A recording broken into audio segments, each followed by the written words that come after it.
Ross Chastain, the watermelon man, finally gets back to victory lane. On the flip side of the script is Kyle Busch, and his frustrating season continues after a run-in with Chase Briscoe. Let's break down NASCAR playoff race at Kansas.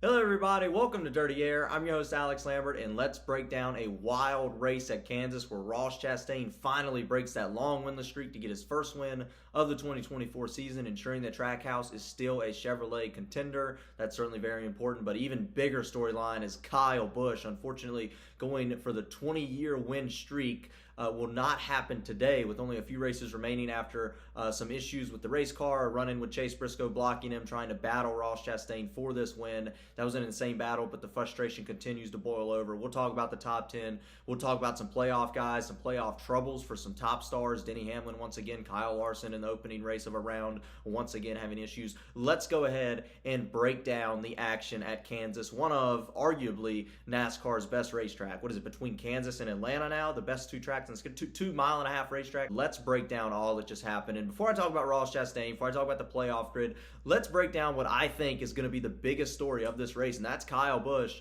and Chase Briscoe. But the big thing is Kyle Busch, because Kyle Busch obviously using a little bit of strategy, pitting before the end of the stage, and then obviously everyone pits after they receive their stage 2 points. It means you go into the final stage. It's a 100-lap stage to finish out the race, and you have to pit one time in that stage. Kyle Busch has a great pit stop. I think it was 8.4 seconds. You had a few other guys a little bit longer.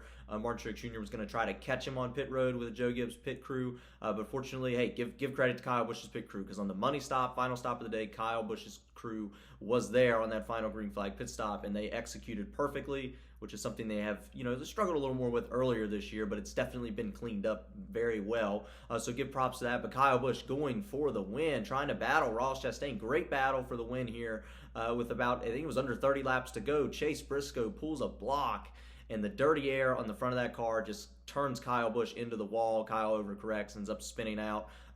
Kind of taking Kyle Busch's win completely away. And, I talk about, this is, you can blame Chase Briscoe all you want, but in the end, you make your own destiny, right? You make your own luck, you make your own destiny, and everything that happens is for a reason that you did in more times than not, especially in sports, right? In NASCAR. So Kyle Busch, he could have went to the bottom, could have went to the top, either way, but going to the top was obviously not the right decision. I would like to go back and see if there was communication from the 8 team to the 14 team. I would like to know if there was anything said to that driver, because I know Kyle Busch Briscoe's had a few run-ins before on the racetrack, not for the lead obviously, but they've had some run-ins on the racetrack, and I would like to know if there was communication from the 8 team and the 14 team, because these are things that need to be fixed, right? I mean, this is a disastrous year for the 8 team, even though they're running way better. There's obviously been a massive increase over the last 6-7 weeks or so for this Kyle Busch team, but they need to clean this stuff up, because there's too many mistakes happening costing him wins, right? I can blame Chase Briscoe all day, and I do think Chase Briscoe is in the wrong for blocking Kyle Busch and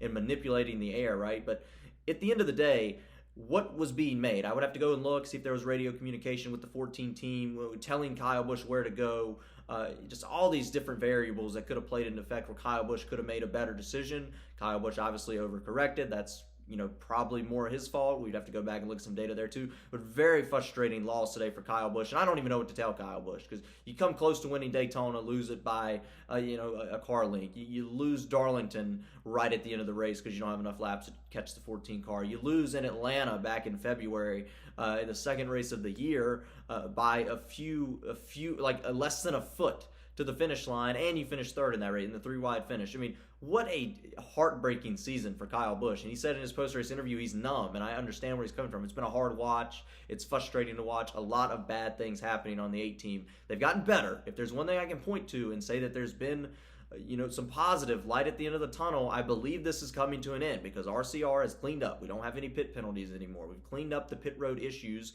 that can carry over into 2025, right? Kyle Busch has obviously started to run a lot better. That team has a lot more speed. I expect Kyle Busch to get back to winning form. It's not fully there. The post-race show was talking about this on NBC.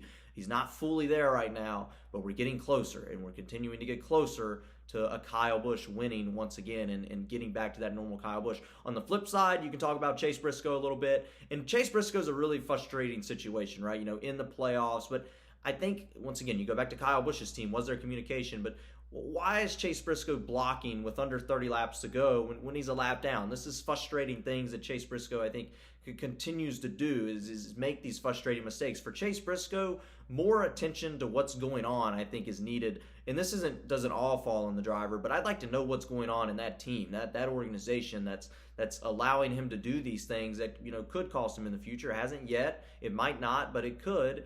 And, really, you also look at the other competitors, right? Let's go back to a few instances where Chase Briscoe's made some mistakes that are ridiculous. You go back to the Indianapolis road course where he takes out Denny Hamlin. This is after Chase Briscoe immediately got a penalty. Everyone knew that Chase Briscoe was going to get penalized for cutting the corner.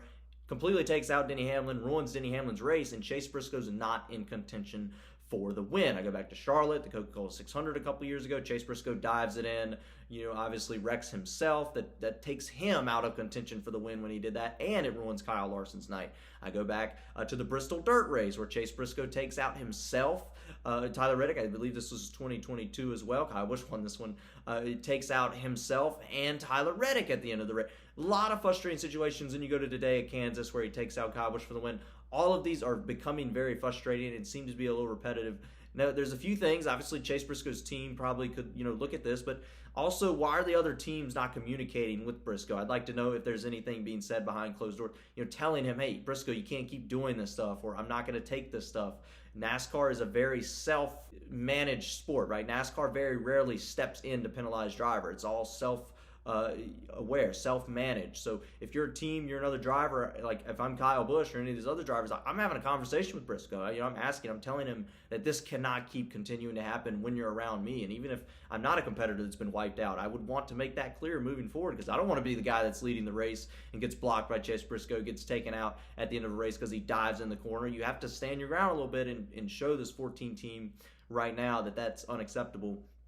That's my opinion. Once again, this is outside looking in, so that needs to be, keynoted. I'm not saying nobody needs to go fight the guy. I'm not saying somebody should, get aggressive, but I think that it's important for the teams to set a presence when somebody keeps causing this issue, that we don't want you to do that to our team, because that's not acceptable to us, which is certainly interesting. And you guys leave a comment and think if I'm right there or not. Let's talk about Ross Chastain, the winner of the race, right? Geez, I completely forgot about the winner of the race. Ross Chastain, the Watermelon Man.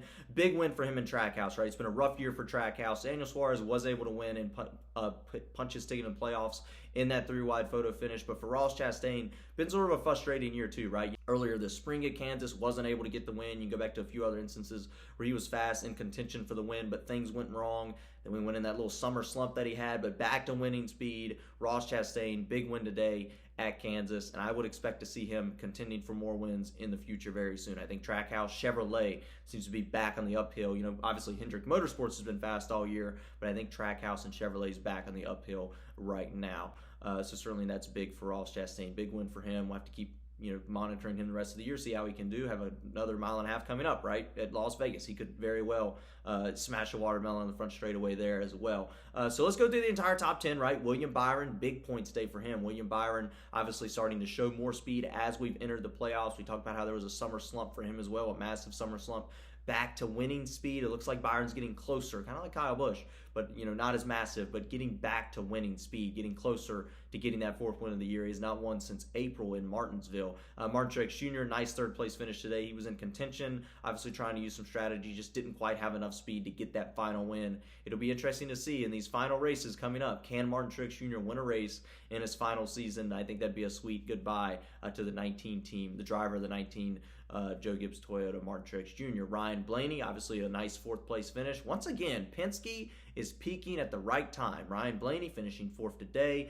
Joey Logano finishing 14th. He's not in the top 10, finishing 14th after a loose wheel incident. Big disaster there at the end of the race, but was able to come back up, finish 14th. I think Joey Logano, Ryan Blaney are the 2 drivers that are peaking at the right time. And who are the last 2 champions? The only champions in this race car, this next-gen era? Ryan Blaney, Joey Logano. So let's just keep that in mind as we move through the playoffs. Ty Gibbs, nice run for him. He runs really well at the intermediate style tracks all season long. 5th place finish tonight. Alex Bowman, solid run, was able to lead a little bit, actually won stage 2, so got some points. Alex Bowman is really good at capitalizing. Him and his crew chief really good at capitalizing on the stage points. and getting a solid finish. So a big points day for Alex Bowman that's going to put him above the cut line now. You have Christopher Bell, 7th place finish. Bit disappointing for Bell. You started off the race, it looked like he was the car to beat. A little bit of strategy played into role. They were on the bad side of that at the end, so lost a little bit of track position. Was in the dirty air, not in the clean air out front like they were the whole race. But certainly Bell led the most laps. Looked to be the car to beat for the first half of the race, and then lost that at the end after a few cautions. Denny Hamlin, solid 8th place finish. A recovery from some issues on the 11 team as well. I want to say it was a loose wheel as well, but some problems on pit road for Denny Hamlin all day long. Got to clean that stuff up moving forward, but a solid 8th place finish. Chase Elliott, 9th, was able to recover from changing his engine early in the weekend. Obviously, yesterday had to change engine, start in the back of the field, start last place today. Was able to finally go up there, finish in the 9th position. So it's unfortunate for Elliott, and misses out on a lot of stage points. Only 4 points above the cut line, but that finish in the top 10 is certainly big. And then Zane Smith, who was running well all day long in the top 10, legitimately on speed, was in the top 10. A little bit of strategy involved, but legitimately a top 10 car. Maybe a top 15 car, but finished in the top 10. Zane Smith, big day there for Spire, right? And, also Carson Osavar was having a good run as well. Justin Haley in his first race with Spire had some things go wrong, but just Spire Motorsports, I think they're going to be a contender for race wins very soon next year. Chevrolet's on the upside, and I think there is a chance, especially with as much parity as we're getting in NASCAR right now. I think there's a good chance you could see a guy like Zane Smith, Carson Osavar, maybe even Justin Haley get a race win in next season. I don't expect it this year. It could happen, but I don't expect it yet. But they're certainly on the upswing, and we'll have to continue to watch that. When some teams are on the upswing, that means somebody's on the downswing. So we're going to have to continue to watch that, monitor that moving forward. Let's take a look at the playoff grid now following the first race of the second round, first of 3 races of round 2. Let's break it down. William Byron, obviously, with a great day-to-day stage point, 2nd place finish, 34 points above. Ryan Blaney, 28 above after another top 5. Christopher Bell, 28 above, finishing in the top 10 both stages and finishing in the 7th position. So really a disappointing points day for Bell. He could have had 5 or 6 more points added to this if things had went right. Unfortunately for him, Kyle Larson 18 points above, Denny Hamlin 11 points above. Let's go back to Kyle Larson real quick though. Kyle Larson had a lot of issues today, unfortunately for him. Had a big points cushion going in, was the number 1 seed, now it's the 4th seed after having a tire go down early in the race. Similar to the first race in round 1 at Atlanta, had a tire went out, slammed the wall, massive crash. More issues today for Kyle Larson. Had a tire go down early. The diffuser was messed up. They lost a lot of speed. Were one of the slowest cars on the racetrack. Certainly was able to get some speed back, gain that, but ultimately finished outside the top 20. I think I'll have to take a look real quick, but I believe he finished in the 26th position. Yes, right. Kyle Larson finishing 26th. That's the worst, I believe, out of all the playoff drivers.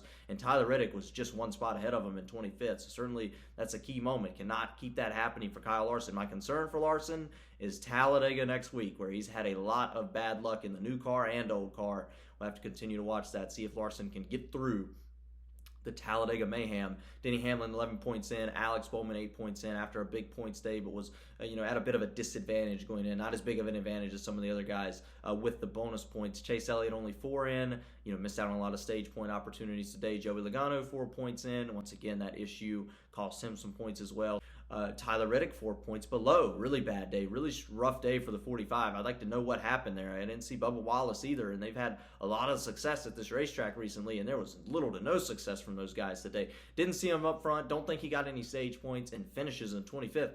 Disastrous day for the 45 team. You're not going to make it, much less to round 3, but much less the final 4 running like that at any style of racetrack. Daniel Suarez 14 points below. Disappointing day for him. Didn't have a whole lot of speed, and especially considering his teammate won the race.